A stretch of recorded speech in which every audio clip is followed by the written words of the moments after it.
ਨਵਾਂ ਜ਼ਮਾਨਾ ਟੀਵੀ ਦੇ ਦਰਸ਼ਕਾਂ ਲਈ ਅੱਜ ਅਸੀਂ ਪ੍ਰੋਫੈਸਰ ਗੁਰਬਖਸ਼ ਸਿੰਘ ਭੰਡਾਲ ਹੋਰਾਂ ਨੂੰ ਸੱਦਾ ਦਿੱਤਾ ਹੈ। ਪ੍ਰੋਫੈਸਰ ਗੁਰਬਖਸ਼ ਸਿੰਘ ਭੰਡਾਲ ਸ਼ਾਇਰ ਨੇ, ਚਿੰਤਕ ਨੇ, ਸੰਪਾਦਕ ਨੇ, ਵਿਗਿਆਨੀ ਨੇ, ਲੇਖਕ ਨੇ ਤੇ ਹੋਰ ਵੀ ਉਹਨਾਂ ਦੇ ਵਿੱਚ ਬਹੁਤ ਜ਼ਿਆਦਾ ਗੁਣ ਨੇ ਜਿਨ੍ਹਾਂ ਤੋਂ ਬਹੁਤੇ ਪਾਠਕ ਸਾਡੇ ਜਾਣੂ ਹੈ।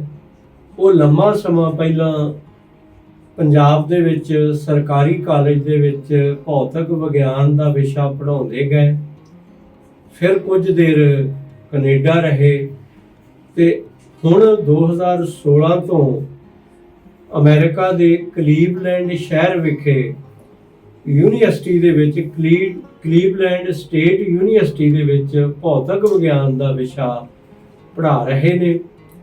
ਅੱਜ ਪਿਆਰੇ ਦਰਸ਼ਕੋ, ਤੁਸੀਂ ਉਹਨਾਂ ਦੀਆਂ ਰਚਨਾਵਾਂ ਬਾਰੇ, ਉਹਨਾਂ ਦੀ ਸਿਰਜਣਾ ਬਾਰੇ ਤੇ ਹੋਰ ਵਿਸਥਾਰ ਨਾਲ ਉਹਨਾਂ ਦੀ ਜ਼ਿੰਦਗੀ ਬਾਰੇ ਜਾਣਨ ਦਾ ਮੌਕਾ ਤੁਹਾਨੂੰ ਮਿਲੇਗਾ। ਮੈਂ ਡਾਕਟਰ ਸਾਹਿਬ ਤੁਹਾਡਾ ਸਟੂਡੀਓ ਵਿੱਚ ਆਉਣ ਤੇ ਬਹੁਤ ਬਹੁਤ ਸਵਾਗਤ ਕਰਦਾ। ਤੇ ਤੁਸੀਂ ਜਿਵੇਂ ਮੈਂ ਪਹਿਲਾਂ ਡਾਕਟਰ ਪ੍ਰੋਫੈਸਰ ਅਟਵਾਲ ਜੀ ਤੇ ਨੌਜਵਾਨਾਂ ਦੇ ਸਮੂਹ ਦਰਸ਼ਕਾਂ ਨੂੰ ਮੇਰੇ ਵੱਲੋਂ ਸਤਿ ਸ੍ਰੀ ਅਕਾਲ, ਆਦਾਬ। ਔਰ ਮੈਨੂੰ ਚੰਗਾ ਲੱਗਾ ਹੈ ਅੱਜ ਨਵਾਂ ਜ਼ਮਾਨਾ ਦੇ ਦਫ਼ਤਰ ਆ ਕੇ ਕਿਉਂਕਿ ਨਵਾਂ ਜ਼ਮਾਨਾ ਅਖਬਾਰ ਪੰਜਾਬ, ਪੰਜਾਬੀ ਤੇ ਪੰਜਾਬੀਅਤ ਨੂੰ ਬਣਾਇਆ ਹੋਇਆ ਇਹ ਲੋਕ ਹੱਕਾਂ ਦੀ ਗੱਲ ਕਰਦਾ ਹੈ, ਲੋਕ ਆਵਾਜ਼ ਹੈ। ਸੋ ਮੈਨੂੰ ਤੁਹਾਡੇ ਵਿਹੜੇ ਵਿੱਚ ਆ ਕੇ ਬਹੁਤ ਚੰਗਾ ਲੱਗਾ। ਪਿਆਰੇ ਦਰਸ਼ਕੋ, ਗੁਰਬਖਸ਼ ਸਿੰਘ ਭੰਡਾਲ ਹੋਰਾਂ ਨੂੰ ਨਵੇਂ ਜ਼ਮਾਨੇ ਐਤਵਾਰਤਾ ਦੇ ਵਿੱਚ ਤੁਸੀਂ ਪੜ੍ਹਦੇ ਰਹੇ ਹੋ। ਅੱਜ ਤੁਸੀਂ ਉਹਨਾਂ ਦੇ ਰੂਬਰੂ ਹੋ ਰਹੇ ਆ, ਉਹ ਤੁਹਾਡੇ ਰੂਬਰੂ ਹੋ ਰਹੇ ਆ। ਭੰਡਾਲ ਜੀ, ਜਿਵੇਂ ਮੈਂ ਪਹਿਲਾਂ ਜ਼ਿਕਰ ਕੀਤਾ, ਤੁਸੀਂ ਸ਼ਾਇਰ ਵੀ ਹੋ, ਚਿੰਤਕ ਵੀ ਹੋ। ਜਿਹੜੇ ਭਖਦੇ ਮਸਲੇ ਹੈ ਉਹਨਾਂ ਤੇ ਬੜੀ ਤੁਹਾਡੀ ਡੂੰਘੀ ਪਕੜ ਹੈ ਔਰ ਤੁਸੀਂ ਬੜੀ ਨੀਝ ਨਾਲ ਉਹਨਾਂ ਤੇ ਟਿੱਪਣੀਆਂ ਵੀ ਕਰਦੇ ਹੋ, ਆਪਣੇ ਵਿਚਾਰ ਵੀ ਪੇਸ਼ ਕਰਦੇ ਹੋ। ਲੰਬਾ ਸਮਾਂ ਤੁਸੀਂ ਅਧਿਆਪਨ ਦੇ ਕਿੱਤੇ ਨਾਲ ਜੁੜੇ ਰਹੇ, ਜਿਹੜੇ ਹੁਣ ਤੱਕ ਵੀ ਜੁੜੇ ਹੋ। ਇਹਨਾਂ ਸਾਰੀਆਂ ਚੀਜ਼ਾਂ ਵਿੱਚੋਂ ਵਿਚਰਦਿਆਂ ਇੱਕ ਸ਼ਾਇਰ, ਇੱਕ ਲੇਖਕ ਕਿਵੇਂ ਵੱਖਰਾ ਆਪਣੇ ਆਪ ਨੂੰ ਕਰਦਾ, ਇਹਦੇ ਬਾਰੇ ਸਾਡੇ ਦਰਸ਼ਕਾਂ ਨਾਲ ਥੋੜ੍ਹੀ ਜਿਹੀ ਸਾਂਝ ਪਾਓ। ਅਟਵਾਲ ਸਾਹਿਬ, ਮੈਨੂੰ ਸਾਇੰਸ ਪੜ੍ਹਨ ਦੇ ਨਾਲ ਨਾਲ ਲਿਟਰੇਚਰ ਪੜ੍ਹਨ ਦਾ ਸ਼ੌਕ ਕਾਲਜ ਦੇ ਟਾਈਮ ਤੋਂ ਸੀ ਜੀ। ਔਰ ਮੈਂ ਬੜੇ ਅਦਬ ਨਾਲ ਬੜੇ ਚਿਰ ਦਾ ਜੁੜਿਆ ਹੋਇਆ ਸੀ। ਔਰ ਡੂਰਿੰਗ MSc ਕਰਦਿਆਂ ਮੈਂ ਇੱਕ ਛੋਟੀ ਜਿਹੀ ਨਜ਼ਮ ਲਾਸਟ ਫੇਅਰਵੈਲ ਤੇ ਜਦੋਂ ਮੈਂ ਪੜ੍ਹੀ, ਉਹ ਨਜ਼ਮ ਵੀ ਨਿੱਕੀ ਜਿਹੀ ਸੀ ਕਿ ਹਵਾ ਬੰਦ ਹੈ, ਦਰਖਤਾਂ ਦੇ ਪੱਤੇ ਨਹੀਂ ਹਿਲਦੇ, ਪਹਿਆਂ ਚੋਂ ਘੱਟਾ ਨਹੀਂ ਉੜਦਾ, ਇਸ ਦਾ ਇਹ ਮਤਲਬ ਨਹੀਂ ਕਿ ਹਵਾ ਮਰ ਚੁੱਕੀ ਹੈ। ਇਹ ਤਾਂ ਸਮਾਂ ਸੂਚਕ ਹੈ ਕਿਸੇ ਆਉਣ ਵਾਲੇ ਭਾਰੀ ਤੂਫਾਨ ਦੀ ਤੇ ਭਾਰੀ ਤੂਫਾਨ। ਸੋ ਉਹ ਐਮਰਜੈਂਸੀ ਦਾ ਟਾਈਮ ਸੀ ਔਰ ਇਹ 1975 ਦੇ ਗੇੜ ਤੇ, ਕਿਉਂਕਿ ਮੈਂ 75 ਤੋਂ 70 ਪੰਜਾਬੀ ਯੂਨੀਵਰਸਿਟੀ ਪਟਿਆਲਾ ਵਿੱਚ MSc ਕੀਤੀ। ਔਰ ਮੈਨੂੰ ਇਹਦਾ ਅਫਜ਼ਾਨਾ ਇਹ ਮਿਲਿਆ ਕਿ ਮੈਂ ਯੂਨੀਵਰਸਿਟੀ ਤੋਂ ਫਸਟ ਆਉਂਦਾ ਹੁੰਦਾ, ਯੂਨੀਵਰਸਿਟੀ ਸੈਕੰਡ। ਅੱਛਾ, ਲਿਖੀ ਵੀ ਤੁਹਾਡੀ ਸੀ? ਮੇਰੀ ਲਿਖੀ ਹੋਈ ਸੀ। ਮੈਂ ਇਨਕਲਾਬੀ ਕਵਿਤਾ ਸੀ, ਬੜੀ ਨਿੱਕੀ ਜਿਹੀ ਨਜ਼ਮ ਸੀਗੀ, ਬਸ ਉਹ ਲਿਖੀ।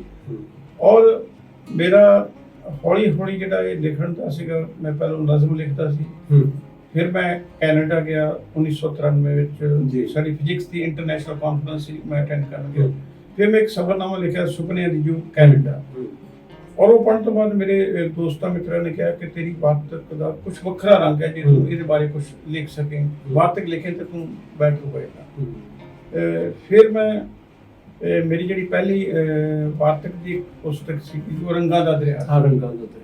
ਉਹ ਨਿੱਕੇ ਨਿੱਕੇ ਆਰਟੀਕਲ ਸੀ, ਉਹ ਪਰਸਨੈਲਿਟੀ ਨਾਲ ਸੰਬੰਧਿਤ ਸੀ ਕਿ ਮਨੁੱਖੀ ਸ਼ਖਸੀਅਤ ਨੂੰ ਅਸੀਂ ਕਿੱਦਾਂ ਸੰਵਾਰ ਸਕਦੇ ਹਾਂ, ਵਿਕਾਸ ਕਰ ਸਕਦੇ ਹਾਂ, ਔਰ ਉਹਦੇ ਵਿੱਚੋਂ ਮਨੁੱਖੀ ਜਿਹੜੀ ਕਦਰਾਂ ਕੀਮਤਾਂ ਨੇ ਉਹਨਾਂ ਨੂੰ ਕਿਸ ਤਰ੍ਹਾਂ ਅਸੀਂ ਜਾਣ ਸਕਦੇ ਹਾਂ।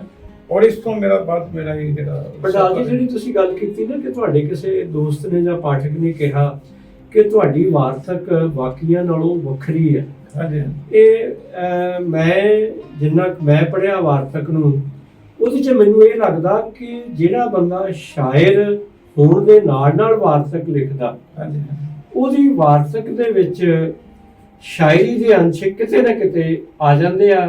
ਕਿ ਤੁਹਾਡੀ ਵਾਰਤਕ ਵੀ ਜਿਹੜੀ ਉਹਦੇ 'ਚ ਰੌਚਕਤਾ ਜ਼ਿਆਦਾ, ਉਹਨੂੰ ਇਹੋ ਹੀ ਕਾਰਨ ਮੰਨਿਆ ਜਾਵੇ ਜਾਂ ਹੋਰ ਹੋਊਗਾ?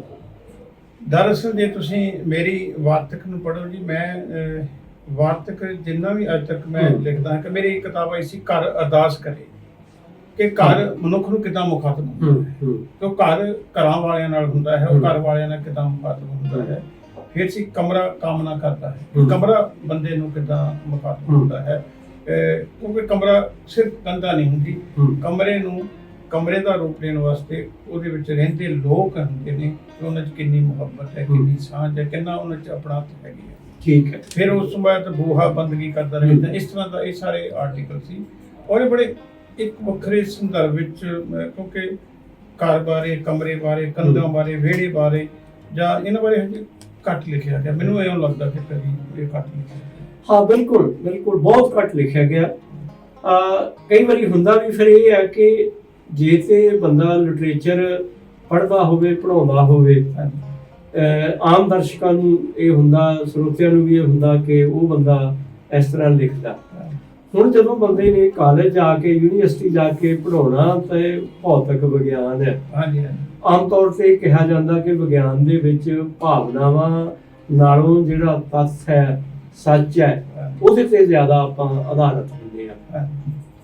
ਇਹ ਫਿਰ ਕਦੀ ਪੰਡਾਲ ਜੀ ਕਦੀ ਕੋਈ ਦਿੱਕਤ ਨਹੀਂ ਆਈ ਕਿ ਇੱਕ ਪਾਸੇ, ਕਿਉਂਕਿ ਜਦੋਂ ਤੁਸੀਂ ਭਾਵਨਾਵਾਂ ਦਾ ਜ਼ਿਕਰ ਕਰਦੇ ਆ, ਇਹ 'ਚ ਕਲਪਨਾ ਵੀ ਆਉਣੀ ਹੈ, ਚਾਹੇ ਤੁਸੀਂ ਵਾਰਤਕ ਲਿਖ ਰਹੇ ਹੋ, ਚਾਹੇ ਕਵਿਤਾ ਲਿਖ ਰਹੇ ਹੋ, ਕਿਤੇ ਇਹਨਾਂ ਦਾ ਆਪਸ ਦੇ ਵਿੱਚ ਝਗੜਾ ਜਾਂ ਕਲੈਸ਼ ਤਾਂ ਨਹੀਂ ਹੋਇਆ? ਨਹੀਂ ਜੀ, ਇਹਨਾਂ 'ਚ ਮੈਨੂੰ ਇਉਂ ਲੱਗਦਾ ਹੈਗਾ ਕਿ ਮੇਰਾ ਸਾਇੰਸ ਜਿਹੜੀ ਹੈ, ਜਦੋਂ ਮੈਂ ਕਵਿਤਾ ਆਪਣੀ ਵਾਰਤਕ ਜਾਂ ਕਵਿਤਾ ਲਿਖਦਾ, ਤੇ ਸਾਇੰਸ ਜਿਹੜੀ ਹੈ ਉਹ ਮੈਨੂੰ ਉਤਸ਼ਾਹਿਤ ਕਰਦੀ ਹੈ ਕਿ ਉਹਦੇ ਵਿੱਚ ਵਿਗਿਆਨਕ ਰੰਗ ਆਟੋਮੈਟਿਕਲੀ ਆ ਜਾਂਦਾ ਹੈ। ਤੇ ਜਦੋਂ ਵਿਗਿਆਨਕ, ਹੁਣ ਜਿਹੜੀ ਤੁਹਾਨੂੰ ਕਵਿਤਾ ਸੁਣਾਈ ਹੈ, ਔਰ ਇਹ ਸੱਚ ਹੈ ਕਿ ਸਾਇੰਸ ਹੈ, ਬੇਸਿਕਲੀ ਸਾਇੰਸ ਵੀ ਆ, ਔਰ ਇਹਨੂੰ ਤੁਸੀਂ ਸਮਾਜਿਕ ਸਰੋਕਾਰਾਂ ਨਾਲ ਵੀ ਜੋੜ ਸਕਦੇ। ਬਿਲਕੁਲ। ਔਰ ਮੈਂ ਨਾ ਇੱਕ ਦਿਨ ਸੀਗਾ ਕਿ ਮੈਂ ਜਦ ਉਦਾਸ ਹੋਵਾਂ ਤਾਂ ਮੈਂ ਆਪਣੀ ਬੇਟੀ ਨੂੰ ਫੋਨ ਕਰਦਾ ਹਾਂ, ਤਾਂ ਉਸ ਦੀਆਂ ਨਿੱਕੀਆਂ ਨਿੱਕੀਆਂ ਗੱਲਾਂ ਮੇਰੀ ਉਦਾਸੀ ਚੂਸ ਲੈਂਦੀਆਂ। ਇਹ ਸਤਰਾ ਮੇਰੇ ਖਿਆਲ ਤੁਹਾਡੀ ਉਸ ਕਿਤਾਬ ਦੇ ਵਿੱਚ ਆ, ਜਿਹੜੀ ਪ੍ਰਵਾਸੀ ਜੀਵਨ ਬਾਰੇ। ਹਾਂ, ਪ੍ਰਵਾਸੀ ਜੀਵਨ ਤੁਸੀਂ ਪ੍ਰਵਾਸੀ ਪੈੜਾਂ ਨੇ ਜਿਹੜੀਆਂ, ਉਹ ਪ੍ਰਵਾਸੀ ਪੈੜਾਂ, ਪ੍ਰਵਾਸੀ ਪੈੜਾਂ ਦੇ ਵਿੱਚ ਹੈਗਾ। ਔਰ ਉਸ ਤੋਂ ਬਾਅਦ ਮੇਰੀ ਕਿਤਾਬ ਸੀਗੀ ਕਾਇਆ ਦੀ ਕੈਨਵਸ। ਉਹ ਸੀਗਾ ਕਿ ਇੱਕ ਘਰ ਉਹ ਹੈ ਜਿਹਦੇ ਵਿੱਚ ਅਸੀਂ ਰਹਿੰਦੇ ਹਾਂ, ਪਰ ਇੱਕ ਘਰ ਉਹ ਹੈ ਜਿਹਦੇ ਵਿੱਚ ਮਨੁੱਖ ਰਹਿੰਦਾ। ਇਹ ਮਨੁੱਖ ਦੇ ਜਿਹੜੇ ਵੱਖਰੇ ਵੱਖਰੇ ਅੰਗ ਨੇ, ਸਿਰ ਤੋਂ ਲੈ ਕੇ ਪੈਰਾਂ ਤੱਕ, ਇਹ ਮਨੁੱਖੀ ਸ਼ਖਸੀਅਤ ਨੂੰ ਕਿੱਦਾਂ ਡਿਫਾਈਨ ਕਰਦੇ, ਔਰ ਇਹਨਾਂ ਵਿੱਚੋਂ ਤੁਸੀਂ ਮਨੁੱਖੀ ਸ਼ਖਸੀਅਤ ਨੂੰ ਕਿੱਦਾਂ ਪੜ੍ਹ ਸਕਦੇ ਹੋ। ਔਰ ਇਹ ਮੈਂ ਜਦੋਂ ਉਹ ਕਿਤਾਬ ਲਿਖੀ ਤਾਂ ਮੈਨੂੰ ਲੱਗਾ ਕਿ ਯਾਰ ਇਹ ਵੀ ਚੰਗਾ ਹੀ ਲਿਖਿਆ ਗਿਆ, ਪਰ ਮਤਲਬ ਜਿਹੜਾ ਸੀਗਾ, ਕਿਉਂਕਿ ਮਨੁੱਖ ਨੂੰ ਡਿਫਾਈਨ ਕਰਨ ਵਾਸਤੇ ਉਹਦੇ ਅੰਗ ਨੇ, ਕਿ ਉਹਦੇ ਹੱਥ ਪੈਰ, ਉਹ ਕੀ ਐਕਸ਼ਨ ਕਰਦੇ ਨੇ, ਉਹਨਾਂ ਐਕਸ਼ਨ ਦਾ ਤੁਸੀਂ ਕੀ ਇੰਟਰਪ੍ਰੀਟ ਕਰਨਾ ਹੈ, ਉਹਦੇ ਵਿੱਚੋਂ ਤੁਹਾਡੀ ਮਨੁੱਖੀ ਸ਼ਖਸੀਅਤ ਹੈ। ਆਹ ਸਾਡੇ ਦਰਸ਼ਕਾਂ ਨੇ ਨਾ, ਜਿਨ੍ਹਾਂ ਨੇ ਪ੍ਰਿੰਸੀਪਲ ਤੇਜਾ ਸਿੰਘ ਹੋਰਾਂ ਦਾ ਉਹ ਲੇਖ ਘਰ ਦਾ ਪਿਆਰ ਪੜ੍ਹਿਆ, ਉਹਦਾ ਜਿਹੜਾ ਪਹਿਲਾ ਵਾਕ ਹੀ ਭੰਡਾਲ ਜੀ ਇਹ ਹੈ ਕਿ ਘਰ ਇੱਟਾਂ ਬੱਟਿਆਂ ਦੇ ਬੜੇ ਕੋਠੇ ਨੂੰ ਨਹੀਂ ਕਹਿੰਦੇ। ਉਹਦੇ ਤੇ ਤੁਸੀਂ ਮਤਲਬ ਇਸ ਗੱਲ ਨੂੰ ਕਵਿਤਾ ਦੇ ਵਿੱਚ ਬਿਆਨ ਬੜੀ ਖੂਬਸੂਰਤੀ ਨਾਲ ਕੀਤਾ। ਤੁਸੀਂ 1991 ਤੋਂ ਕਵਿਤਾ ਲਿਖਣੀ ਸ਼ੁਰੂ ਕਰ ਦਿੱਤੀ ਸੀ। ਹਾਂਜੀ ਹਾਂਜੀ। ਇਹ ਉਹ ਜਦੋਂ ਤੁਹਾਡੀ ਪਹਿਲੀ ਕਿਤਾਬ ਆਉਂਦੀ ਹੈ, ਉਹ ਕਿਹੜੀ ਮਤਲਬ ਉਹ ਇਸ ਤਰ੍ਹਾਂ ਦਾ ਮਸਲਾ ਸੀ ਕਿ ਤੁਹਾਨੂੰ ਇਹ ਲੱਗਿਆ ਕਿ ਮੈਨੂੰ ਕਵਿਤਾ ਹੀ ਲਿਖਣੀ ਚਾਹੀਦੀ ਹੈ, ਵਾਰਤਕ ਜਾਂ ਹੋਰ ਚੀਜ਼ ਇੱਕ ਪਾਸੇ ਹੈ, ਪਰ ਜਿਹੜੀ ਭਾਵਨਾ ਮੇਰੇ ਮਨ ਦੇ ਵਿੱਚ ਹੈ ਉਹਨੂੰ ਲੋਕਾਂ ਤੱਕ ਪਹੁੰਚਾਉਣ ਦੇ ਲਈ, ਪ੍ਰਗਟ ਕਰਨ ਦੇ ਲਈ ਕਵਿਤਾ ਇੱਕ ਬੜਾ ਢੁਕਵਾਂ ਮੀਡੀਅਮ ਹੈ। ਇਹ ਕੋਈ ਖਾਸ ਘਟਨਾ ਜਾਂ ਕੋਈ ਕੀ ਪ੍ਰਭਾਵ ਸੀ ਤੁਹਾਡੇ ਮਨ 'ਚ? ਕੋਈ ਘਟਨਾ ਨਹੀਂ ਜੀ, ਮੈਂ ਕਵਿਤਾ ਲਿਖਦਾ ਸੀ ਮੁੜ ਤੋਂ। ਫਿਰ ਮੈਨੂੰ ਮੇਰੇ ਸੱਜਣਾਂ ਨੇ ਕਿਹਾ ਕਿ ਯਾਰ ਤੂੰ ਜਿੰਨੀਆਂ ਕਵਿਤਾ ਲਿਖੀਆਂ ਨੇ ਉਹਨਾਂ ਨੂੰ ਜੇ ਤੂੰ ਸੰਗ੍ਰਹਿ ਕਰਕੇ ਛਾਪ ਲਵੇਂ ਤੇ ਤੇਰਾ ਇੱਕ ਕਲੈਕਸ਼ਨ ਹੋ ਜਾਏਗੀ, ਸਾਂਭੀਆਂ ਜਾਣਗੀਆਂ। ਔਰ ਉਹਦੀ ਵੀ ਬੜੀ ਕਹਾਣੀ ਬੜੀ ਖੂਬਸੂਰਤ ਹੈ ਜੀ। ਤੇ ਪ੍ਰੋਫੈਸਰ ਲਖਵੀਰ ਸਿੰਘ ਜੀ ਮੇਰੇ ਸੀਗੇ, ਉਹਨਾਂ ਨੇ ਸਾਰਾ ਇਹ ਕਲੈਕਸ਼ਨ ਕੀਤੀ। ਤੇ ਇਹਦਾ ਮੁੱਖ ਮਨ ਜਿਹੜਾ ਸੀਗਾ ਨਾ ਜੀ, ਮੈਂ ਕਿਉਂਕਿ ਮੈਂ ਸਾਇੰਸ ਦਾ ਬੰਦਾ ਸੀ, ਮੈਨੂੰ ਬੜਾ ਹੈ ਨਹੀਂ ਸੀ ਪਤਾ ਵੀ ਕਵਿਤਾ ਬਾਰੇ ਜਾਂ ਇਸ ਤਰ੍ਹਾਂ ਸ਼ੌਕ ਸੀਗਾ ਲਿਖਣ ਦਾ। ਤੇ ਉਹ ਇਹਦਾ ਮੁੱਖ ਮਨ ਜਿਹੜਾ ਜੀ ਉਹ ਹੁੰਦਲ ਸਾਹਿਬ ਉਹਨਾਂ ਨੇ ਲਿਖਿਆ। ਤੇ ਹਰਭਜਨ ਸਾਡੇ ਮੇਰੇ ਟੀਚਰ ਹੈ ਜੀ। ਮੈਂ ਬੜਾ ਅੱਛਾ ਸਕੂਲ 'ਚ ਪੜ੍ਹੇ ਹੋ? ਹਾਂਜੀ, ਮੈਂ ਬੜੇ ਸਰਬੋਤ ਸਾਡੇ ਸ਼ਾਇਰ ਨੇ। 10ਵੀਂ ਤੱਕ ਅੰਗਰੇਜ਼ੀ ਪੜ੍ਹੀ ਜੀ ਉਹਨਾਂ। ਅੱਛਾ ਠੀਕ। ਤੇ ਉਦੋਂ ਕਿਉਂਕਿ ਮੈਂ ਉਹਨਾਂ ਨੂੰ ਕਿਹਾ, ਮੈਂ ਕਿਹਾ ਸਰ ਤੁਸੀਂ ਇਹ ਲਿਖ ਦਿਓ। ਉਹਨਾਂ ਨੇ ਮੇਰੀ ਉਹ ਜਿਹੜਾ ਮੁੱਖ ਮਨ ਸੀ ਉਹ ਕਾਫੀ ਮੇਰੀ ਖਿਚਾਈ ਕੀਤੀ। ਤੇ ਮੈਂ ਹੋਕੇ ਦੀ ਜੂਨ ਦੀ ਗੱਲ ਕਰ ਰਹੇ ਹੋ, ਪਹਿਲੀ ਕਿਤਾਬ ਪਹਿਲੀ ਮੈਂ ਉਹਨਾਂ ਨੂੰ ਲੱਗਦਾ ਸੀਗਾ ਕਿ ਨਹੀਂ ਛਾਪਣਗੇ, ਮੈਂ ਸੱਚ ਉਹਨਾਂ ਨੂੰ ਛਾਪ ਲਾਤਾ ਜੀ। ਹਾਂ, ਮੇਰੇ ਲਾਉਣ ਦਾ ਮਕਸਦ ਇਹ ਸੀਗਾ ਕਿ ਮੈਂ ਖੁਦ ਦੇ ਰੂਬਰੂ ਹੁੰਦਾ ਰਵਾਂ ਕਿ ਮੈਂ ਕਿੱਥੇ ਖੜਾ, how I can improve myself, how I can grow, how I can change my vision, ਕਿ ਮੈਂ ਆਪਣਾ ਵਿਜ਼ਨ ਕਿੱਦਾਂ ਚੇਂਜ ਕਰਨਾ ਹੈ। ਮੈਂ ਕਵਿਤਾ ਦੇ ਵਿੱਚ ਜਾਂ ਵਾਰਤਕ ਵਿੱਚ ਜਾਂ ਲਿਟਰੇਚਰ ਵਿੱਚ ਆਪਣੇ ਆਪ ਨੂੰ ਕਿੱਦਾਂ ਨਿਖਾਰਨਾ ਹੈ। ਸੋ ਉਹ ਮੈਨੂੰ ਸ਼ੀਸ਼ਾ ਸੀ ਮੇਰੇ ਵਾਸਤੇ ਕਿ ਨਹੀਂ ਤੂੰ ਇੱਥੇ ਖੜਾ, ਤੂੰ ਅੱਗੇ ਕਿਸ ਤਰ੍ਹਾਂ ਗਰੋ ਕਰਨਾ, ਇਹ ਦੇਖ ਤੂੰ ਹੁਣ ਤੂੰ ਮੈਨੂੰ ਚੰਗਾ ਲੱਗਦਾ। ਠੀਕ। ਤੁਹਾਡੀ ਨਾ ਇੱਕ ਕਿਤਾਬ ਦਾ ਨਾਂ ਸੀਗਾ ਇਹ ਘਰ ਮੇਰਾ ਨਹੀਂ। ਹਾਂਜੀ। ਇਹਦੇ ਪਿੱਛੇ ਅਹਿਸਾਸ ਕੀ ਹੈ ਕਿ ਬੇਗਾਨਗੀ ਦਾ ਹੈ ਜਾਂ ਇਹਦੇ ਪਿੱਛੇ ਕਿਹੜੀ ਭਾਵਨਾ ਸੀ ਜਿਹਨੇ ਤੁਹਾਨੂੰ ਇਹ ਟੁੰਬਿਆ ਕਿ ਇਸ ਕਿਤਾਬ ਦਾ ਸਿਰਲੇਖ ਇਹੋ ਹੀ ਹੋਣਾ ਚਾਹੀਦਾ?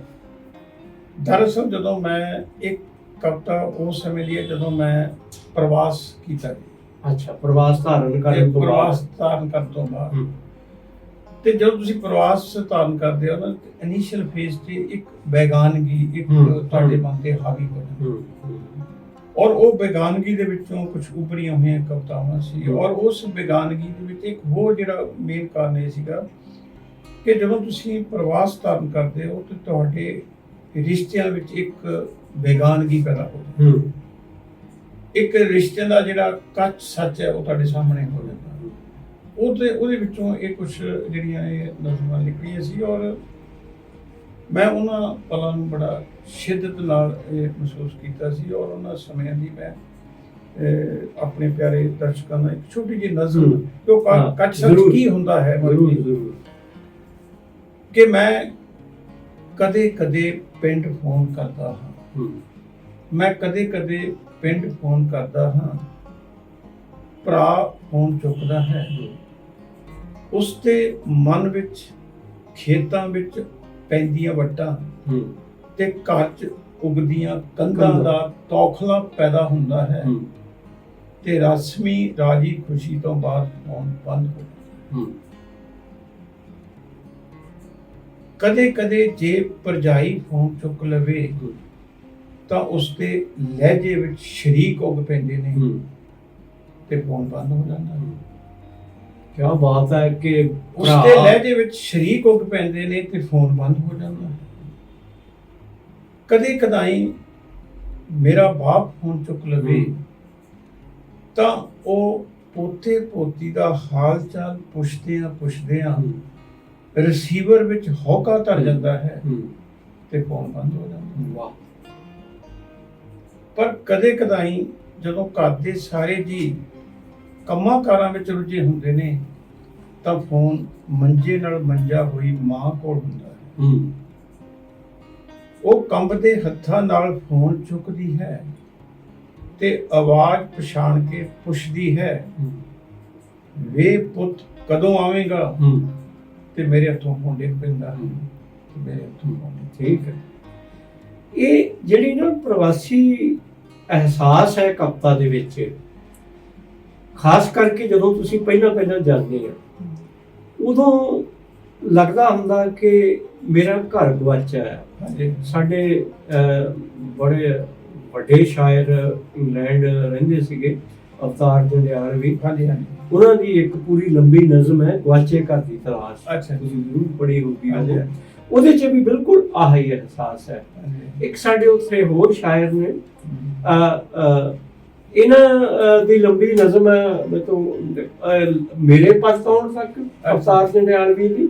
ਇੱਕ ਹੋਰ ਸ਼ਾਇਰ ਨੇ, ਉਹਨਾਂ ਦੀ ਗਵਾਚੇ ਘਰ ਦੀ ਤਲਾਸ਼ ਹੈ। ਦੋਨਾਂ ਨੂੰ ਕਿਤੇ ਨਾ ਕਿਤੇ ਇਹ ਲੱਗਦਾ ਕਿ ਸਾਡਾ ਜਿਹੜਾ ਘਰ ਆ ਇਹ ਗਵਾਚ ਗਿਆ। ਇਹ ਅਹਿਸਾਸ ਬੇਗਾਨਗੀ ਦਾ, ਐਲੀਨੇਸ਼ਨ ਦਾ ਇਹ ਆਉਂਦਾ ਹੈ। ਇਹ ਰਹਿਣਾ ਇਹ ਤੋਂ ਤੁਸੀਂ ਮੁਨਕਰ ਨਹੀਂ ਹੋ ਸਕਦੇ, ਕਿਉਂਕਿ ਤੁਸੀਂ ਆਪਣੀਆਂ ਰੂਟਸ ਨਾਲ ਜੁੜੇ ਹੁੰਦੇ ਹੋ। ਔਰ ਵੈਸੇ ਮੈਂ ਸੱਚ ਇਹ ਹੈ ਕਿ ਤੁਸੀਂ ਉੱਥੇ ਰਹਿੰਦੇ ਆ ਵੀ ਤੁਹਾਨੂੰ ਸੁਪਨੇ ਤੁਹਾਡੇ ਪਿੰਡ ਦੇ ਆਉਂਦੇ ਨੇ, ਠੀਕ, ਤੁਹਾਡੇ ਖੇਤਾਂ ਦੇ ਆਉਂਦੇ ਨੇ, ਤੁਹਾਡੇ ਖੂਹਾਂ ਦੇ ਆਉਂਦੇ ਨੇ, ਉਹਨਾਂ ਗਲੀਆਂ ਦੇ ਆਉਂਦੇ ਨੇ ਜਿਨ੍ਹਾਂ ਵਿੱਚ ਤੁਸੀਂ ਆਪਣਾ ਬਚਪਨ ਗੁਜ਼ਾਰਿਆ, ਕਿਉਂਕਿ ਉਹ ਤੁਹਾਡੀ ਚੇਤਨਾ ਦਾ ਇੱਕ ਹਿੱਸਾ ਬਣੇ ਨੇ। ਉਹਨਾਂ ਤੋਂ ਤੁਸੀਂ ਆਪਣੇ ਆਪ ਨੂੰ ਬਾਹਰ ਕੱਢ ਨਹੀਂ ਸਕਦੇ। ਇਹ ਵਡਾਲ ਸਾਹਿਬ ਆਪਣੇ ਜਿਹੜੇ ਪਿੰਡਾਂ ਤੋਂ ਨਾ ਉੱਠ ਕੇ ਆਪਾਂ ਸ਼ਹਿਰਾਂ 'ਚ ਆ ਗਏ ਜਾਂ ਬਾਹਰ ਚਲ ਗਏ, ਉਹਨਾਂ ਬਾਰੇ ਅਕਸਰ ਇਹ ਕਿਹਾ ਜਾਂਦਾ ਕਿ ਇਹ ਬੰਦੇ ਪਿੰਡ ਛੱਡਿਆ ਆ, ਫਿਰ ਇਹਨਾਂ ਦੇ ਅੰਦਰਲਾ ਪਿੰਡ ਨਹੀਂ ਮਰ ਰਿਹਾ, ਉਹ ਨਹੀਂ ਬਾਹਰ ਨਿਕਲ ਰਿਹਾ, ਨਹੀਂ ਉਹ ਯਾਦ ਆ ਰਿਹਾ। ਅਡਵਾਂਸ ਮੈਂ ਜਿਹੜੀ ਇੱਕ ਪਿਛਲੇ ਆਰਟੀਕਲ ਆਇਆ ਸੀ, ਘਰ ਤੋਂ ਘਰ ਤੇ ਫਿਰ ਕਾਰਤਿਕ ਦਾ ਸਫ਼ਰ, ਔਰ ਕਿ ਅਸੀਂ ਘਰ ਮੀਨਸ ਕਿ ਅਸੀਂ ਪਿੰਡਾਂ ਤੋਂ ਸ਼ਹਿਰਾਂ ਜਾਏ, ਸ਼ਹਿਰ ਤੋਂ ਕੈਨੇਡਾ ਤੋਂ ਅਮਰੀਕਾ ਜਾਏ। ਇੱਕ ਸਫ਼ਰ ਹੈ, ਪਰ ਇੱਕ ਘਰ ਸਾਡੇ ਅੰਦਰ ਵੀ, ਸਾਨੂੰ ਉਸ ਘਰ ਦਾ ਸਫ਼ਰ ਵੀ, ਅੰਦਰੀ ਯਾਤਰਾ ਵੀ ਇੱਕ ਕਰਨੀ ਪੈਣੀ ਆ। ਉਸ ਘਰ ਵਿੱਚ ਵੀ ਉਤਰ ਕੇ ਖੁਦ ਨੂੰ ਮੁਖਾਤਬ ਹੋਣਾ ਪੈਣਾ, ਔਰ ਖੁਦ ਨੂੰ ਜਦੋਂ ਅਸੀਂ ਮੁਖਾਤਬ ਹੋਵਾਂਗੇ ਤਾਂ ਫਿਰ ਸਾਡੇ ਅੰਦਰਲਾ ਕੂੜ ਕਬਾੜ ਤੇ ਸੋਨਾ ਚਾਂਦੀ ਸਾਡੇ ਸਾਹਮਣੇ ਹੋਏਗਾ, ਤੇ ਅਸੀਂ ਕਿਸ ਰੂਪ ਨੂੰ ਉਗਾੜਨਾ ਹੈ ਇਹ ਵੀ ਤੁਹਾਡੇ ਤੇ ਮਨਸਰ ਕਰਦਾ ਹੈ ਕਿ ਤੁਸੀਂ ਅੰਦਰ ਤੋਂ ਬਾਹਰਲੀ ਯਾਤਰਾ ਤੇ ਤੁਰਦੇ। ਬਿਲਕੁਲ ਠੀਕ ਹੈ, ਠੀਕ ਹੈ। ਸੋ ਇਸ ਤਰ੍ਹਾਂ ਦਾ ਮੇਰਾ ਜਿਹੜੀ ਹੁਣ ਕਿਤਾਬ ਆਈ ਜੀ, ਬੇਸਿਕਲੀ ਕਾਇਆ ਦੀ ਕੈਨਵਸ ਤੋਂ ਬਾਅਦ ਦੀਵਿਆਂ ਦੀ ਡਾਰ, ਮੈਂ ਰੀਸੈਂਟ ਕਿਤਾਬ ਦੀਵਿਆਂ ਦੀ ਡਾਰ, ਇਹ ਮਨੁੱਖੀ ਗੁਣਾਂ ਦੀ ਮੈਂ ਇੱਥੇ ਗੱਲ ਕਰਦਾ ਹਾਂ ਕਿ ਮਨੁੱਖੀ ਗੁਣ ਕਿਸ ਤਰ੍ਹਾਂ ਮਨੁੱਖ ਨੂੰ ਪ੍ਰਭਾਵਿਤ ਕਰਦੇ। ਠੀਕ ਹੈ। ਇੱਕ ਤੁਹਾਡੀ ਵਾਰਤਕ ਦੀ ਕਿਤਾਬ ਹੈ ਸਫ਼ਰਨਾਮਾ, ਸੁਪਨਿਆਂ ਦੀ ਜੂ ਕੈਨੇਡਾ। ਇਹ ਜਦੋਂ ਤੁਸੀਂ ਪਹਿਲੀ ਵਾਰੀ ਕੈਨੇਡਾ ਗਏ ਉਦੋਂ ਲਿਖਿਆ ਜਾਂ ਕੁਛ ਦੇਰ ਉੱਥੇ ਰਹਿਣ ਤੋਂ ਬਾਅਦ ਲਿਖਿਆ? ਮੈਂ ਤੁਹਾਨੂੰ ਇਹਦੇ ਪਿੱਛੇ ਇੱਕ ਬੜੀ ਵੱਡੀ ਸਟੋਰੀ ਹੈ ਜੀ, ਮੈਂ ਤੁਹਾਨੂੰ ਛੋਟੇ ਸ਼ਬਦਾਂ 'ਚ ਸ਼ੇਅਰ ਕਰਦਾ ਕਿ ਜਦੋਂ ਮੈਂ MSc ਕੀਤੀ ਜੀ, ਮੇਰੇ ਨੰਬਰ ਚੰਗੇ ਸੀ ਤੇ ਮੈਨੂੰ I applied for higher studies in Canada. ਅੱਛਾ ਜੀ। ਮੈਨੂੰ ਦਾਖਲਾ ਮਿਲ ਗਿਆ। ਮੈਂ ਆਪਣੇ ਬੜੇ ਨੇੜਲੇ ਰਿਸ਼ਤੇਦਾਰ ਨੂੰ ਕਿਹਾ ਮੈਨੂੰ ਇੱਕ ਸਪਾਂਸਰਸ਼ਿਪ ਭੇਜ ਦਿਓ, ਦਾਖਲਾ ਮਿਲ ਗਿਆ। ਤੇ ਮੇਰਾ ਮਨ ਸੀ ਕਿ ਮੈਂ ਕੈਨੇਡਾ ਜਾਊਂਗਾ, ਉੱਥੇ PhD ਕਰੂੰਗਾ, ਕਿਸੇ ਯੂਨੀਵਰਸਿਟੀ 'ਚ ਪੜਾਊਂਗਾ ਜਾਂ ਕਿਤੇ ਨਾ ਅਦਾਰੇ 'ਚ ਪੜਾਊਂਗਾ। ਇਹ ਮੇਰਾ ਤਾਈਓ ਮੈਂ ਇਹਦਾ ਨਾਮ ਹੀ ਲਿਖਿਆ ਕਿ ਸੁਪਨਿਆਂ ਦੀ ਜੂ, ਕਿਉਂਕਿ ਇੱਕ ਸੁਪਨਾ ਸੀ। ਪਰ ਉਹ ਮੇਰੇ ਰਿਸ਼ਤੇਦਾਰ ਨੇ ਮੇਰੀ ਜਿਹੜੀ ਸਪਾਂਸਰਸ਼ਿਪ ਨਹੀਂ ਮਿਲੀ, ਉਹ ਇੱਕ ਸੁਪਨਾ ਟੁੱਟ ਗਿਆ। ਉਹ ਸੁਪਨੇ ਦੀ ਅੱਧੀ ਪੂਰਤੀ ਵਾਸਤੇ ਮੈਂ PhD ਜੁਆਇਨ ਕੀਤੀ। PhD ਦੇ ਫਿਰ ਇੰਟਰਨੈਸ਼ਨਲ ਕਾਨਫਰੰਸ ਮੈਨੂੰ ਆ ਗਈ, ਔਰ ਮੇਰਾ ਉਹ ਜਾਣ ਦਾ ਮਕਸਦ ਇਹ ਸੀ ਕਿ ਕੈਨੇਡਾ ਕੋਈ ਦੂਰ ਨਹੀਂ। ਅਗਰ ਤੁਹਾਡੇ ਮਨ 'ਚ ਸੁਪਨਿਆਂ ਨੂੰ ਸੱਚ ਕਰਨ ਦੀ ਤਮੰਨਾ ਹੋਵੇ ਤੇ ਹਰ ਸੁਪਨਾ ਤੁਹਾਡੀ ਤੁਸੀਂ ਸੱਚ ਕਰ ਸਕਦੇ। ਔਰ ਉਹ ਸੁਪਨਾ, ਮੈਂ ਇੱਕ ਸੁਪਨੇ ਦੀ ਅਧੂਰੀ ਪੂਰਤੀ ਵਾਸਤੇ ਜਦੋਂ ਮੈਂ ਗਿਆ ਸੀ ਨਾ ਜੀ ਇੰਟਰਨੈਸ਼ਨਲ ਕਾਨਫਰੰਸ ਅਟੈਂਡ ਕਰਨ ਵਾਸਤੇ, ਫਿਰ ਮੈਂ ਉਹ ਲਿਖਿਆ ਸੀ ਕਿ ਇਹ ਸੁਪਨਿਆਂ ਦੀ ਜੂ ਹੈ। ਔਰ ਇੱਕ ਹੋਰ ਇਹਦੇ ਵਿੱਚ ਮੈਂ ਇੰਟਰਸਟਿੰਗ ਗੱਲ, ਕਿਉਂਕਿ ਮੈਂ ਦੋ ਸੁਪਨੇ ਲਏ ਸੀ, ਇੱਕ ਮੈਂ ਕੈਨੇਡਾ ਜਾਣਾ ਤੇ ਇੱਕ ਉੱਥੇ ਪੜਾਉਣਾ ਹੈ ਯੂਨੀਵਰਸਿਟੀ ਤੇ। 77 ਦਾ ਸੁਪਨਾ ਲਿਆ ਹੋਇਆ 2016 ਵਿੱਚ ਜਾ ਕੇ ਪੂਰਾ ਹੁੰਦਾ, ਔਰ ਇੱਕ 40 ਸਾਲ ਤੁਸੀਂ ਉਸ ਸੁਪਨੇ ਨੂੰ ਟੁੱਟ ਕੇ ਜੋੜਨਾ, ਫਿਰ ਉਹਨੂੰ ਆਪਣੇ ਅੰਦਰ ਦੇ ਵਿੱਚ ਜਿਉਂਦਾ ਰੱਖਣਾ, ਫਿਰ ਉਸ ਸੁਪਨੇ ਦੀ ਪੂਰਤੀ ਵਾਸਤੇ ਤੁਸੀਂ ਐਫਰਟਸ ਕਰਦੇ ਰਹਿਣਾ। ਬਸ ਇਹ ਇੱਕ ਉਹ ਸੁਪਨੇ ਦੀ ਪੂਰਤੀ ਹੈ। ਔਰ ਇਹ ਮੈਨੂੰ ਲੱਗਦਾ ਕਿ ਇਹ ਸੁਪਨੇ ਦੀ ਪੂਰਤੀ ਦਾ ਸਫ਼ਰ ਜੇ ਪੂਰਨ ਹੋਇਆ ਤੇ ਇਹ ਸਾਡੇ ਮਾਪਿਆਂ ਦੀਆਂ ਦੁਆਵਾਂ ਨੇ, ਮੇਰੀ ਪਿੰਡ ਦੀ ਮਿੱਟੀ ਦੀਆਂ ਬਹੁਤ ਬਹੁਤ ਦੁਆਵਾਂ ਨੇ, ਉਹਨਾਂ ਦੇ ਵਰਦਾਨ ਸਾਨੂੰ ਇਹ ਮਿਲਿਆ ਹੋਇਆ ਕਿ ਅਸੀਂ ਇਸ ਰੂਪ ਵਿੱਚ ਵੀ ਸਾਨੂੰ ਮੌਕਾ ਮਿਲਿਆ ਕਿ ਅਸੀਂ ਅਮਰੀਕਾ ਦੀ ਯੂਨੀਵਰਸਿਟੀ ਪੜ੍ਹਾ ਸਕੀਏ। ਤੁਹਾਡੀਆਂ ਵਾਰਤਕ ਦੀਆਂ ਵੀ 9-10 ਕਿਤਾਬਾਂ ਨੇ ਜਿਨ੍ਹਾਂ 'ਚ ਰੰਗਾਂ ਦਾ ਦਰਿਆ, ਅਸੀਸ ਤੇ ਆਸਥਾ, ਪ੍ਰਵਾਸੀ ਪੈੜਾਂ, ਸੂਰਜ ਦੀ ਦਸਤਕ, ਲੋਏ ਲੋਏ, ਇਸ ਤਰ੍ਹਾਂ ਹੋਰ ਵੀ ਨੇ।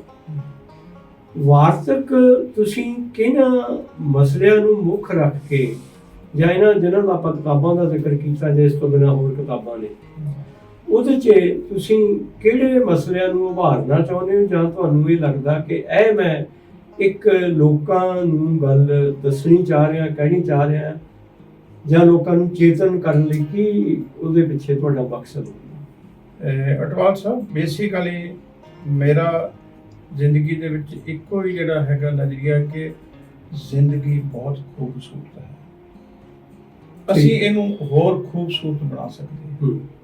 ਔਰ ਖੂਬਸੂਰਤ ਕਿਸ ਤਰ੍ਹਾਂ ਬਣਾਉਣਾ ਹੈ, ਕਿੰਨਾ ਬਣਾਉਣਾ ਹੈ, ਇਹ ਨਿਰੋਲ ਆਦਮੀ ਦੇ ਹੱਥ ਵਸ ਕਿ ਮਨੁੱਖ ਤੋਂ ਇਨਸਾਨ ਬਣਨ ਦਾ, ਚੰਗਾ ਮਨੁੱਖ ਬਣਨ ਦਾ ਸਫ਼ਰ ਕਿਸ ਤਰ੍ਹਾਂ ਤੈਅ ਕਰਨਾ ਹੈ, ਉਹ ਮੇਰਾ ਮਕਸਦ ਸਿਰਫ ਇਹ ਹੋਈ ਹੈ। ਔਰ ਮੈਂ ਲੰਬੀ ਨਜ਼ਮ ਜ਼ਿੰਦਗੀ ਲਿਖੀ ਹੈ, ਉਹਦੇ ਵਿੱਚ ਵੀ ਜ਼ਿੰਦਗੀ ਦੀਆਂ ਮੈਂ ਵੱਖਰੀਆਂ ਪਰਤਾਂ ਹੋਣੀਆਂ ਨੇ ਕਿ ਜ਼ਿੰਦਗੀ ਕੀ ਹੈ, ਜ਼ਿੰਦਗੀ ਸਾਤੋਂ ਕੀ ਮੰਗਦੀ ਹੈ, ਅਸੀਂ ਜ਼ਿੰਦਗੀ ਨੂੰ ਕੀ ਦੇ ਰਹੇ ਹਾਂ, ਜ਼ਿੰਦਗੀ ਨੂੰ ਕੀ ਦੇਣਾ ਚਾਹੀਦਾ ਹੈ, ਜ਼ਿੰਦਗੀ ਨੂੰ ਹੋਰ ਸੁਹੰਡਣੀ, ਹੋਰ ਸੁੰਦਰ, ਹੋਰ ਚਿਰਜੀਵੀ ਬਣਾਉਣ ਵਾਸਤੇ ਅਸੀਂ ਕਿਸ ਤਰ੍ਹਾਂ ਆਪਣਾ ਯੋਗਦਾਨ ਪਾ ਸਕਦੇ ਹਾਂ। ਸੋ ਇਹ ਮੇਰਾ ਹੈਗਾ। ਮੈਂ ਜਦੋਂ ਲਿਖਿਆ ਕਾਇਆ ਦੀ ਕੈਨਵਸ, ਉਹਦੇ ਵਿੱਚ ਵੀ ਲਿਖਿਆ ਕਿ ਮਨੁੱਖੀ ਅੰਗ ਜ਼ਿੰਦਗੀ ਨੂੰ ਹੋਰ ਬਿਹਤਰ ਕਿਸ ਤਰ੍ਹਾਂ ਕਰ ਸਕਦੇ। ਠੀਕ ਹੈ। ਹੁਣ ਮੇਰੀ ਇਹ ਦੀਵੇ ਦੀ ਡਾਰ ਹੈ, ਇਹਦੇ ਵਿੱਚ ਵੀ ਇਹੋ ਹੀ ਕਿ ਮਨੁੱਖੀ ਕਿਰਿਆਵਾਂ ਜਿਹੜੀਆਂ ਨੇ, ਨਿੱਕੀਆਂ ਨਿੱਕੀਆਂ ਕਿਰਿਆਵਾਂ ਨੇ, ਉਹ ਮਨੁੱਖੀ ਜ਼ਿੰਦਗੀ ਨੂੰ ਕਿੱਦਾਂ ਖੂਬਸੂਰਤ ਬਣਾ ਸਕਦੀਆਂ ਨੇ। ਲੋਏ ਲੋਏ ਹੈ, ਸੂਰਜ ਦੀ ਦਸਤਕ ਹੈ। ਮੇਰਾ ਬੇਸਿਕ ਜਿਹੜਾ ਮੇਰੇ ਮਨ ਦੇ ਵਿੱਚ ਜਿਹੜੀ ਇੱਕੋ ਹੀ ਹੁੰਦਾ ਵਿਚਾਰ ਕਿ ਮੈਂ ਜੇ ਇੱਕ ਮੇਰੀ ਲਿਖਤ ਪੜ੍ਹ ਕੇ ਕਿਸੇ ਨੂੰ ਚੰਗੀ ਜ਼ਿੰਦਗੀ ਜਿਉਣ ਦੀ ਜਾਚ ਆ ਜਾਵੇ ਜਾਂ ਮਿਲ ਜਾਵੇ, ਜਾਂ ਉਹਨੂੰ ਥੋੜ੍ਹੀ ਬਹੁਤੀ ਸੇਧ ਮਿਲ ਜਾਏ, ਤੇ ਮੇਰਾ ਜਿਹੜੀਆਂ ਲਿਖਤਾਂ ਨੇ ਉਹ ਸਕਾਰਤ ਹੋ ਜਾਣਗੀਆਂ। ਇੱਕ ਨਾ ਤੁਹਾਡੀ ਸ਼ਾਇਰੀ ਨਾਲ ਜੁੜਿਆ ਮਤਲਬ ਸਮਝ ਲਓ ਕਿ ਸਵਾਲ ਹੋਰ ਵੀ ਬਣਦਾ, ਤੁਸੀਂ ਆਪ ਜ਼ਿਕਰ ਕੀਤਾ, ਇੱਕ ਲੰਬੀ ਨਜ਼ਮ ਹੈ ਜ਼ਿੰਦਗੀ। ਲੰਬੀ ਨਜ਼ਮ ਲਿਖਣ ਦਾ ਵਿਚਾਰ ਕਿਉਂ ਹੈ? ਕਿਉਂਕਿ ਮੈਂ ਜਿੰਨੀਆਂ ਤੁਹਾਡੀਆਂ ਨਜ਼ਮਾਂ ਪੜ੍ਹੀਆਂ, ਉਹ 1 ਜਾਂ 2 ਸਫ਼ੇ ਦੀਆਂ ਹੁੰਦੀਆਂ, ਉਹਦੇ 'ਚ ਗੱਲ ਮੁਕੰਮਲ ਕਹਿ ਰਹੇ ਨੇ। ਇਹ ਲੰਬੀ ਨਜ਼ਮ ਦੀ ਕੀ ਲੋੜ ਪਈ? ਇਹ ਤੁਹਾਡਾ ਬੜਾ, ਕਿਉਂਕਿ ਲੰਬੀ ਨਜ਼ਮ ਲਿਖਣ ਦੀ ਅੱਜ ਕੱਲ੍ਹ ਪਰੰਪਰਾ ਹੈ, ਖਾਸ ਕਰਕੇ ਕਿਸਾਨੀ ਸੰਘਰਸ਼ ਦੇ ਵਿੱਚ ਮੁੱਢ ਤੋਂ ਲੈ ਕੇ 1907 ਜਾਂ ਉਦੋਂ ਪਹਿਲਾਂ ਦਾ ਵੀ ਜਿਹੜਾ ਕਿਸਾਨੀ ਸੰਘਰਸ਼ ਸੀ, ਉਦੋਂ ਲੈ ਕੇ ਕਾਫੀ ਲੰਬੀਆਂ ਨਜ਼ਮਾਂ, ਭਗਤ ਸਿੰਘ ਹੋਰਾਂ ਬਾਰੇ ਲੰਬੀਆਂ ਨਜ਼ਮਾਂ ਪੜ੍ਹਨ ਨੂੰ ਮਿਲਦੀਆਂ ਨੇ। ਇਹ ਇੱਕ ਪਰੰਪਰਾ ਔਰ ਅੱਛੀ ਪਰੰਪਰਾ ਹੈ। ਅਟਵਾਲ ਸਾਹਿਬ, ਇਹ ਜਿਹੜੀ ਕਵਿਤਾ ਹੈ ਨਾ ਜੀ, ਲੰਬੀ ਨਜ਼ਮ ਹੈ, ਇਹ ਮੇਰੇ ਖਿਆਲ 2006 ਜਾਂ 8 ਦੇ ਮੇਰੇ ਖਿਆਲ ਨੇੜੇ ਤੇੜੇ ਕਿਤਾਬ ਇਹ ਮੇਰੀ ਛਪੀ ਸੀ। ਕਿਉਂਕਿ ਮੈਂ ਜਦੋਂ ਇਹ ਨਜ਼ਮ ਲਿਖਣ ਲੱਗਾ ਕਿ ਜ਼ਿੰਦਗੀ ਦੇ ਇੰਨੀਆਂ ਪਰਤਾਂ ਨੇ, ਇੰਨੇ ਸਰੋਕਾਰ ਨੇ, ਇੰਨੀਆਂ ਜਿਹੀਆਂ ਡਾਇਮੈਂਸ਼ਨ ਨੇ ਕਿ ਤੁਸੀਂ ਇਹਨੂੰ ਨਿੱਕੀ ਜਿਹੀ ਨਜ਼ਮ ਵਿੱਚ ਸਮੇਟ ਨਹੀਂ ਸਕਦੇ। ਠੀਕ ਹੈ। ਔਰ ਇਹਦੀ ਖੂਬਸੂਰਤੀ ਇੱਕ ਹੋਰ ਵੀ ਹੈ ਕਿ ਅਸੀਂ ਇਹਦੇ ਵਿੱਚ ਕੋਈ ਸਟੋਰੀ ਨਹੀਂ, ਕਿਉਂਕਿ ਕਈ ਵਾਰ ਲੰਬੀ ਨਜ਼ਮ ਇੱਕ ਸਟੋਰੀ ਦੇ ਆਜ ਬੜੇ ਘੁੰਮਦੀ ਹੈ, ਕਿਉਂਕਿ ਉਹ ਕਿੱਸਾ ਕਾਵਿ ਦੀ ਪਰੰਪਰਾ ਜਿਹੜੀ ਆ ਉਹ ਜੁੜ ਜਾਂਦੀ ਉਹਦੇ ਨਾਲ। ਇਸ ਤਰ੍ਹਾਂ ਕਰਦੇ ਨੇ, ਜਾਂ ਕੋਈ ਕਲਪਨਿਕ ਪਾਤਰ ਲੈ ਕੇ ਜਾਂ ਕਿਸ ਤਰ੍ਹਾਂ ਦਾ ਹੈਗਾ। ਇਹ ਨਿਰੋਲ ਸਿਰਫ ਜ਼ਿੰਦਗੀ ਨੂੰ ਲੈ ਕੇ ਮੈਂ ਇਹ ਨਜ਼ਮ ਲਿਖੀ ਸੀ ਕਿ ਜ਼ਿੰਦਗੀ ਸਾਨੂੰ ਕਿਸ ਤਰ੍ਹਾਂ ਮੁਖਾਤਬ ਹੁੰਦੀ ਹੈ, ਅਸੀਂ ਜ਼ਿੰਦਗੀ ਨੂੰ ਕਿੱਦਾਂ ਮੁਖਾਤਬ ਹੁੰਦੇ ਹਾਂ, ਜ਼ਿੰਦਗੀ ਦੀਆਂ ਕਿਹੜੀਆਂ ਪਰਤਾਂ ਨੇ, ਔਰ ਜ਼ਿੰਦਗੀ ਨੂੰ ਕਿਸ ਤਰ੍ਹਾਂ ਖੂਬਸੂਰਤ ਬਣਾਇਆ ਜਾ ਸਕਦਾ। ਇੱਕ ਨਜ਼ਮ ਹੋਰ ਸੀ, ਇੱਕ ਲੰਬੀ, ਉਹ ਵੀ ਲੰਬੀ ਨਜ਼ਮ ਸੀ, ਉਹ ਤੁਸੀਂ ਨਵਾਂ ਜ਼ਮਾਨਾ ਵਿੱਚ ਛਾਪੀ ਸੀ, ਲਾਸ਼ਾਂ, ਜੋ ਲਾਸ਼ਾਂ, ਉਹ ਮੇਰੇ ਖਿਆਲ 11-12 ਪਾਠ ਸੀ। ਅਟਵਾਲ ਸਾਹਿਬ, ਖੂਬਸੂਰਤੀ ਉਸ ਨਜ਼ਮ ਦੀ ਇਹ ਸੀ ਕਿ ਮੈਂ ਸੈਰ ਕਰ ਰਿਹਾ, ਮੈਨੂੰ ਨਜ਼ਮ ਉਹ ਮੇਰੇ ਮਨ ਚ ਆ ਰਹੀ ਹੈ, ਔਰ ਉਹ ਮੈਂ ਸਾਰੀ ਫੋਨ 'ਚ ਰਿਕਾਰਡ ਕੀਤੀ। 11 ਦੇ 11 ਪੇਜ ਮੈਂ 1 ਘੰਟੇ ਵਿੱਚ 11 ਦੇ 11 ਪਾਠ ਜਿਹੜੇ ਸੀ 1 ਘੰਟੇ ਦੇ ਵਿੱਚ ਮੈਂ ਸੈਰ ਕਰ ਰਿਹਾ ਸੀ। 1 ਘੰਟਾ ਮੇਰੀ ਸੈਰ ਹੁੰਦੀ ਹੈ, ਤਾਂ ਉਹ ਸਾਰੀ ਦੀ ਸਾਰੀ ਮੇਰੇ ਫੋਨ 'ਚ ਰਿਕਾਰਡ ਹੋ ਗਈ। ਠੀਕ ਐਂਡ ਇਟ ਇਜ਼ ਨਜ਼ਮ, ਮਤਲਬ ਕਿ ਮੈਂ it is narol creativity, there is no crafting। तो 2 ਗੱਲਾਂ ਲਿਟਰੇਚਰ 2 ਤਰ੍ਹਾਂ ਲਿਖਿਆ ਜਾਂਦਾ, ਇੱਕ ਹੁੰਦੀ ਕ੍ਰਾਫਟਿੰਗ, ਇੱਕ ਹੁੰਦੀ creation. So it is just ਇਹ ਕ੍ਰੀਏਸ਼ਨ ਹੁੰਦੀ ਹੈ। ਔਰ ਇੱਕ ਖੂਬਸੂਰਤ ਤੁਹਾਨੂੰ ਹੋਰ ਵੀ ਗੱਲ ਦੱਸਦਾ ਕਿ ਜਿੰਨੇ ਮੇਰੇ ਆਰਟੀਕਲ ਨੇ, ਮੈਨੂੰ ਕਈ ਬੰਦੇ ਕੁਐਸਚਨ ਹੀ ਕਰਦੇ ਨੇ ਤੁਹਾਡੇ ਵੀ ਯਾਰ ਤੂੰ ਇਹ ਆਰਟੀਕਲ ਕਿਸ ਤਰ੍ਹਾਂ ਲਿਖਦਾ ਹੈਗਾ। ਇਹ ਆਰਟੀਕਲ ਜਿੰਨਾ ਵੀ ਹੈ ਨਾ ਜੀ, ਮੈਂ ਲਿਖਣ ਵਾਸਤੇ ਕਦੇ ਨਹੀਂ ਲਿਖਦਾ। ਠੀਕ ਹੈ। ਜਦੋਂ ਮੇਰੇ ਮਨ 'ਚ ਇੰਨੇ ਵਿਚਾਰ ਆ ਗਏ, 1.5 ਜਾਂ 2 ਘੰਟੇ 'ਚ ਮੈਂ ਲੈਪਟਾਪ ਤੇ ਬੈਠਾ ਹਾਂ, ਆਰਟੀਕਲ ਹੀ ਲੂੰਗਾ। ਅੱਛਾ, ਲਿਖਦੇ ਨਹੀਂ ਹੱਥ ਨਾਲ? ਹਾਂਜੀ ਨਾ, ਮੈਂ ਲੈਪਟਾਪ ਤੇ ਬੈਠਾ ਹਾਂ ਔਰ ਮੈਂ ਇੱਕ ਚੱਲ ਰਿਹਾ ਫਲੋ ਚੱਲ ਰਿਹਾ ਹੈਗਾ, ਔਰ 1.5 ਜਾਂ 2 ਘੰਟੇ ਕੰਪਲੀਟ ਆਰਟੀਕਲ ਜਿਹੜਾ ਤੁਹਾਡਾ ਤਿਆਰ ਹੋਊਗਾ। ਹਾਂ, ਬਾਅਦ 'ਚ ਸਪੈਲਿੰਗ ਸਪੂਲਿੰਗ ਮੈਂ ਚੈੱਕ ਕਰਦਾ। ਹਾਂ, ਚਲੋ। So this is the way I write. Otherwise ਮੈਨੂੰ ਲੱਗਦਾ ਕਿ ਯਾਰ ਕ੍ਰੀਏਸ਼ਨ ਜੇ ਹੋ ਜਾਏ ਤੇ ਮਾੜੀ ਮੋਟੀ ਉਹ ਚੰਗੀ ਗੱਲ ਹੈ। ਕਰਾਫਟਿੰਗ ਤੇ ਕੋਈ ਵੀ ਕਰ ਸਕਦਾ ਹੈ। ਦੈਟ ਇਹ ਮੇਰਾ ਆਪਣਾ ਪੁਆਇੰਟ ਆਫ ਉਹ ਤੁਹਾਡੀ ਸ਼ਾਇਰੀ ਦਾ ਇਹ ਤਾਂ ਹੋ ਗਿਆ ਕਿ ਇਹ ਲੋਕਾਂ ਨਾਲ ਜੁੜ ਕੇ ਤੁਸੀਂ ਲਿਖਣ ਵਾਲੇ ਬੰਦੇ ਹੋ। ਜਦੋਂ ਤੁਸੀਂ ਕੈਨੇਡਾ ਗਏ ਸੰਪਾਦਕ ਵਾਲਾ ਤੁਹਾਡਾ ਤਜਰਬਾ ਵੀ ਹੋਇਆ, ਉਹਦੇ ਬਾਰੇ ਕੋਈ ਗੱਲ ਸਾਂਝੀ ਕਰਨਾ ਚਾਹੋ? ਦੇਖੋ ਜੀ, ਜਦੋਂ ਮੈਂ ਕੈਨੇਡਾ ਤੇ ਗਿਆ 2006 ਦੇ ਤੋਂ 2008 ਮੈਂ ਉੱਥੇ ਪ੍ਰਵਾਸੀ ਅਖਬਾਰ ਹੈ ਉਹਦਾ ਮੈਂ ਇੱਥੇ ਟੋਰਾਂਟੋ ਦੇ ਵਿੱਚ ਉਹਦੇ ਵਿੱਚ ਮੈਂ ਸਬ ਐਡੀਟਰ ਸੀ। ਐਡੀਟਰ ਸਾਡੇ ਚਲੋ ਮਾਲਕ ਹੁੰਦਾ ਜਿਹੜਾ ਵੀ ਹੁੰਦਾ। ਤੇ 2010 ਤੋਂ 2014 ਤੱਕ ਮੈਂ ਕੈਨੇਡੀਅਨ ਪੰਜਾਬੀ ਪੋਸਟ ਦੇ ਇਹ ਦੁਨੀਆ ਦੀ ਪਹਿਲੀ ਡੇਲੀ ਨਿਊਜ਼ਪੇਪਰ ਹੈ ਪੰਜਾਬੀ ਦੀ, ਅੱਛਾ, ਜਿਹੜੀ ਟੋਰਾਂਟੋ ਤੋਂ ਨਿਕਲਦੀ। ਮੈਂ ਇਹਦਾ ਵੀ ਸਬ ਐਡੀਟਰ ਸੀਗਾ। ਔਰ ਮੈਨੂੰ ਚੰਗਾ ਲੱਗਦਾ ਸੀ ਕਿ ਲੋਕਾਂ ਦੇ ਵਿੱਚ ਵਿਚਰਨਾ, ਲੋਕ ਮਸਲਿਆਂ ਨੂੰ ਆਪਣੇ ਅਖਬਾਰ, ਔਰ ਮੇਰੀ ਪ੍ਰੈਫਰੈਂਸ ਇਹ ਹੁੰਦੀ ਸੀ ਕਿ ਇਹਨਾਂ ਅਖਬਾਰਾਂ ਦੇ ਵਿੱਚ ਪੰਜਾਬ ਦੀਆਂ ਖਬਰਾਂ ਨਾਲੋਂ, ਪੰਜਾਬ ਦੇ ਮਸਲਿਆਂ ਨਾਲੋਂ ਉੱਥੇ ਜਿਹੜੇ ਸਾਡੇ ਲੋਕਾਂ ਦੇ ਮਸਲੇ ਆ, ਪੰਜਾਬੀਆਂ ਦੇ ਮਸਲੇ, ਜਿਹੜੇ ਪੰਜਾਬੀ ਦੇ ਮਸਲੇ ਉਹਨਾਂ ਨੂੰ ਤਰਜੀਹ ਦਿੱਤੀ ਜਾਵੇ। ਠੀਕ, ਕਿ ਉੱਥੇ ਪਰਿਵਾਰਾਂ ਵਿੱਚ ਕਿਸ ਤਰ੍ਹਾਂ ਵਾਪਰਿਆ ਹੈ, ਸਾਡੇ ਬਜ਼ੁਰਗਾਂ ਨੂੰ ਕਿਸ ਤਰ੍ਹਾਂ ਬਿਹੇਵ ਕੀਤਾ ਜਾ ਰਿਹਾ ਹੈ, ਸਾਡੀਆਂ ਜਿਹੜੀਆਂ ਨੌਜਵਾਨ ਕੁੜੀਆਂ ਇੱਥੋਂ ਜਾ ਰਹੀਆਂ ਨੇ ਜਾਂ ਅਣਜੋੜ ਰਿਸ਼ਤੇ ਬਣ ਰਹੇ ਨੇ, ਉਹ ਉੱਥੇ ਕਿਸ ਤਰ੍ਹਾਂ ਜ਼ਿੰਦਗੀ ਹਟਾ ਰਹੀਆਂ ਨੇ। ਸੋ ਮੈਂ ਕੈਨੇਡੀਅਨ ਪੰਜਾਬੀ ਪੋਸਟ ਵਿੱਚ ਹੀ ਲਗਾਤਾਰ ਹਰ ਵੀਕ ਤੇ ਇੱਕ ਸਾਡਾ ਮੈਗਜ਼ੀਨ ਸੈਕਸ਼ਨ ਹੁੰਦਾ ਸੀ। ਉਹਦੇ ਵਿੱਚ ਇਹੋ ਹੀ ਸਾਡੀ ਸੀ ਮਸਲੇ ਲੈ ਕੇ ਵੱਖਰੇ ਵੱਖਰੇ ਬੰਦੇ ਕੋਲ ਪਾਉਂਦੇ ਸੀ। ਔਰ ਮੈਂ 2 ਅਖਬਾਰਾਂ 'ਚ ਕੰਮ ਕੀਤਾ ਜੀ। ਪ੍ਰਵਾਸੀ ਨੂੰ ਇਸੇ ਕਰਕੇ ਮੇਰੇ ਸਮੇਂ ਦੇ ਦੌਰਾਨ ਜਿਹੜਾ ਕਿ ਮੇਰਾ ਮਾੜਾ ਮੋਟਾ ਯੋਗਦਾਨ ਹੋਏਗਾ, ਉੱਥੇ peel police ethnic news media award ਮਿਲਦਾ ਹੈ। ਠੀਕ, 2 ਵਾਰ ਉਹਨਾਂ ਨੂੰ ਪ੍ਰਵਾਸੀ ਮਿਲੇ ਜੀ। ਫਿਰ ਮੈਂ ਕੈਨੇਡੀਅਨ ਪੰਜਾਬੀ ਪੋਸਟ ਵਿੱਚ ਆ ਗਿਆ ਜੀ, ਤੇ ਕੈਨੇਡੀਅਨ ਪੰਜਾਬੀ ਪੋਸਟ ਨੂੰ ਵੀ ਮੇਰੇ ਜਦੋਂ ਮੈਂ ਉੱਥੇ ਸਬ ਐਡੀਟਰ ਸੀ, ਉਹਨਾਂ ਨੂੰ ਸੇਮ ਇਨਾਮ ਉਹਨਾਂ ਨੂੰ ਕਿ ਇਹ ਵਧੀਆ ਕਵਰੇਜ ਕਰਦੇ, ਲੋਕ ਮਸਲਿਆਂ ਦੀ ਜਿਹੜੀ ਗੱਲ ਕਰਦੇ ਨੇ। ਸੋ ਮੇਰਾ ਇਸ ਤਰ੍ਹਾਂ ਦਾ ਮਾੜਾ ਮੋਟਾ ਜਿਹੜਾ ਯੋਗਦਾਨ ਸੀਗਾ ਜੀ। ਸੋ ਸਮਾਂ ਅੱਜ ਸਾਡਾ ਇੱਥੇ ਖਤਮ ਹੁੰਦਾ ਹੈ ਜੀ। ਸੋ ਭੰਡਾਲ ਸਾਹਿਬ, ਤੁਸੀਂ ਨਵਾਂ ਜ਼ਮਾਨਾ ਟੀਵੀ ਦੇ ਇਸ ਮੈਗਜ਼ੀਨ ਪ੍ਰੋਗਰਾਮ ਦੇ ਵਿੱਚ ਆਏ ਤੇ ਸਾਡੇ ਦਰਸ਼ਕਾਂ ਨੂੰ ਬੜੀ ਬੜਮੁੱਲੀ ਜਾਣਕਾਰੀ ਦਿੱਤੀ। ਤੁਹਾਡਾ ਬਹੁਤ ਬਹੁਤ ਧੰਨਵਾਦ। ਅੱਗੇ ਤੋਂ ਵੀ ਅਸੀਂ ਆਸ ਕਰਾਂਗੇ ਜਦੋਂ ਤੁਸੀਂ ਕੈਨੇਡਾ ਤੋਂ ਇੱਧਰ ਆਏ, ਫਿਰ ਅਮਰੀਕਾ ਤੋਂ ਆਏ, ਉਸ ਵੇਲੇ ਸਾਨੂੰ ਨਿਵਾਜਦੇ ਰਹੋਗੇ। ਸੋ ਸ਼ੁਕਰੀਆ। ਕਟਵਾਲ ਸਾਹਿਬ ਤੇ ਨਵਾਂ ਜ਼ਮਾਨੇ ਦੇ ਸਮੂਹ ਦਰਸ਼ਕੋ, ਤੁਹਾਡੀ ਮੁਹੱਬਤ ਨੂੰ ਸਲਾਮ। ਤੁਸੀਂ ਇੰਨਾ ਮੋਹ ਕਰਦੇ ਹੋ ਕਿ ਮੈਨੂੰ ਚੰਗਾ ਲੱਗਦਾ ਹੈ ਕਿ ਤੁਹਾਡੇ ਨਾਲ ਬਾਰ-ਬਾਰ ਆਉਣਾ, ਔਰ ਮੇਰੀਆਂ ਲਿਖਤਾਂ ਜਦੋਂ ਨਵਾਂ ਜ਼ਮਾਨੇ 'ਚ ਛਪਦੀਆਂ ਨੇ, ਤੁਹਾਡਾ ਹੁਆਰਾ ਮਿਲਦਾ ਤਾਂ ਮੇਰੇ ਵਾਸਤੇ ਕੁਝ ਹੋਰ ਚੰਗਾ ਲਿਖਣ ਦਾ ਉਤਸ਼ਾਹ ਪੈਦਾ ਹੁੰਦਾ। ਤੁਹਾਡਾ ਬਹੁਤ ਬਹੁਤ ਧੰਨਵਾਦ।